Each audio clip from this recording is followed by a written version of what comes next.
સુરતની સારોલી પોલીસને મોટી સફળતા મળી છે। પોલીસે મંદિર ચોરી કરતી આંતરરાજ્ય ગેંગનો પર્દાફાશ કરીને દાહોદ જિલ્લાના 2 આરોપીઓની ધરપકડ કરી છે।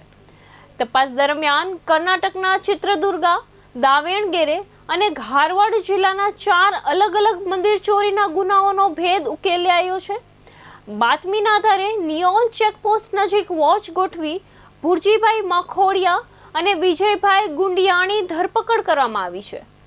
આરોપીઓ પાસેથી કુલ રૂપિયા 8.50 લાખનો મુદ્દા માલ કબજે કરવામાં આવ્યો છે, જેમાં 4.4 કિલોથી વધુ ચાંદીના દાગીના, ભગવાનની મૂર્તિઓના ચાંદીના મુગટ, ધાર્મિક વસ્તુઓ, રૂપિયા 41,000 રોકડ અને 2 મોબાઈલ ફોનનો સમાવેશ થાય છે।